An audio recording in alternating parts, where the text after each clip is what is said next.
Assalamualaikum warahmatullahi wabarakatuh.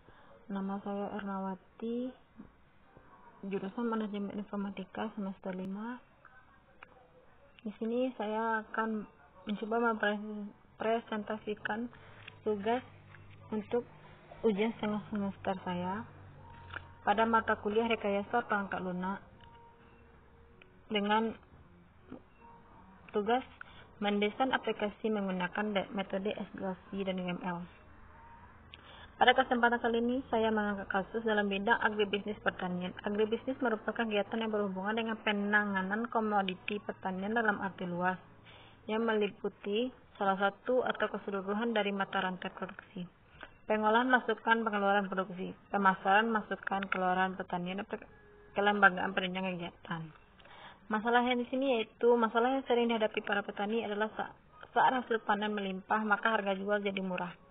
Kemudian saat pasokan terbatas akan terjadi lonjakan harga ini sesuai dengan hukum permintaan dan penawaran jika harga dipengaruhi oleh pasokan produk tersebut. Jika pemasaran satu atap atau koordinasi distribusi dilakukan salah satu pihak atau terpusat, akan lebih mudah untuk mengontrol dan menghindari adanya nilai jual rendah dan kelangkaan produk suatu wilayah tertentu. Koordinasi ini juga harus diintegrasikan sampai ke petani dalam menangani masalah sifat produk yang musiman dan dalam hal penggudangan. Jika semua terlaksana dengan lancar, maka kestabilan harga pasti akan lebih mudah tercapai. Di sini saya pertama merancang menggunakan SDLC. Pada SDLC menggunakan beberapa tahapan. Tahapan pertama yaitu planning atau perencanaan sistem yang akan dikembangkan. Merancang aplikasi e-commerce yang bertujuan untuk membantu petani untuk mengkoordinasi distribusi dalam menjual hasil pertanian, serta diharapkan dengan adanya sistem penjualan online ini dapat mengoptimalkan, mempermudah proses transaksi yang akan dilakukan dengan sistem ini. Yang kedua yaitu analisis. Pengumpulan persyaratan yang adanya yaitu petani, pasar, tim IT yang akan menghasilkan pencatatan laporan penjualan, pengelolaan persediaan barang, serta pencatatan transaksi jual beli. Penjualan hasil pertanian dilakukan secara langsung, di mana petani langsung ke pasar untuk menjual hasil pertaniannya. Belum tercapai pemasaran satu atap atau koordinasi distribusi dilakukan satu pihak atau terpusat. Tahapan ketiga yaitu desain. Desain itu terdiri dua, yaitu desain arsitektur teknis dan desain model sistem. Pada desain arsitektur teknis, saya menggunakan database MySQL, StarUML, PHP, dan Adobe Dreamweaver CS5. Kedua, desain model sistem. Terdapat yaitu modeling UML, desain input, dan desain output. Selanjutnya, tahapan keempat yaitu development. Itu membangun arsitektur teknis dan basis data dan programnya. Selanjutnya, tahapan kelima yaitu testing atau pengujian. Pengujian dilakukan oleh aplikasi apakah sudah berjalan sesuai dengan yang diinginkan. Selanjutnya tahap keenam yaitu implementasi atau penerapan. Penerapan di sini dilakukan dengan metode database MySQL. Tahapan ke-7 yaitu maintenance. Pada maintenance ini tahap ini dilakukan perawatan untuk menjaga sistem agar tetap terjaga dan terawat seperti tidak terjadinya error atau meminimalisir hal buruk lainnya. Selanjutnya yaitu desain aplikasi. Pada desain aplikasi, dapatnya output dari laporan penjualan. Pada laporan penjualan yaitu pesanan masuk. Yang terdapat di situ nama pemesan, tanggal pesan, tanggal digunakan, telepon, dan status. Kedua, pembayaran. Pada pembayaran terdapat nama, total, dan status. Kontak masuk terdapat nama, total, status. Laporan penjualan terdapat atribut yaitu nama, tanggal tempo, tanggal pesan, total, ongkir, dan status. Atribut pada laporan pengeluaran terdapat nama, tanggal pengeluaran, warga, harga, jumlah barang, dan total. Atribut pada data produk terdapat gambar, nama, dan harga.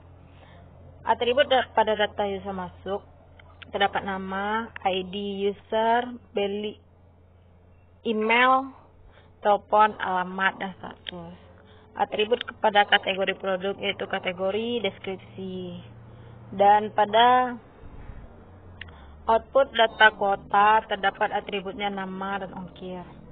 Selanjutnya kita masuk ke desain database.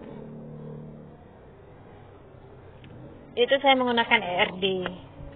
ERD di sini yaitu user memiliki banyak atribut. Pada desain database terdapat 5 entitas yang masing-masingnya berelasi, ada yang 1 ke N dan N ke N. Di sini saya akan menjabarkan yaitu satu user dapat menjual banyak produk. Banyak produk dapat dipesan oleh satu pemesan. Dan satu pemesan dapat melakukan banyak pembayaran. Banyak pembayaran dapat memuat satu laporan. Dan banyaknya laporan dapat dimuat oleh satu user. Selanjutnya, kelanjutan dari ERD yaitu desain file. Pada desain file terdapatnya kategori produk, file kontak, file kota, file laporan, file pembayaran, file pesanan, file produk, file user. Keempat yaitu desain input. Pada desain input terdapat beberapa tampilan. Tampilan admin, tampilan data kota, tampilan data produk, tampilan data kategori, register data user, kontak masuk, input pembelian, dan pengeluaran. Selanjutnya ialah UML. Sebelum merancang use case diagram, class diagram, atau sequence diagram, kita harus menentukan terlebih dahulu aktor. Aktor di sini saya menggunakan 2 aktor, yaitu admin dan pelanggan. Admin melakukan login, mengelola data user, mengelola data produk, mengelola pesanan, mengelola data pembayaran, mengelola data kontak user, dan melakukan login. Kedua, pelanggan. Pelanggan melakukan login, melihat data produk, melakukan pesanan, melihat info pembayaran, melakukan pembayaran, dan melakukan logout. Setelah mendapatkan aktor, kita bisa merancang use case diagram. Use case diagram di sini sudah saya rancang. Selanjutnya yaitu kelas diagram. Kelas diagram terdapat pusatnya yaitu admin, atributnya pembayaran, produk, kontak, laporan, user, pesanan, kategori produk, dan info pembayaran.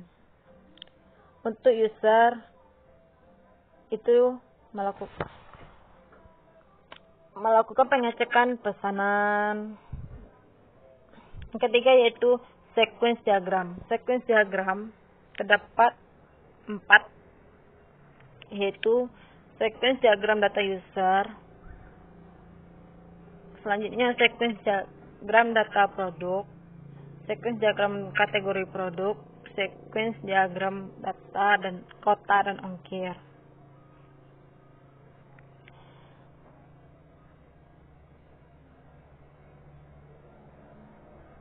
Pada sequence diagram data user, admin melakukan login dan memverifikasi data user. Sekian hasil presentasi pembuatan aplikasi dengan metode SDLC dan UML. Banyak maaf. Assalamualaikum warahmatullahi wabarakatuh.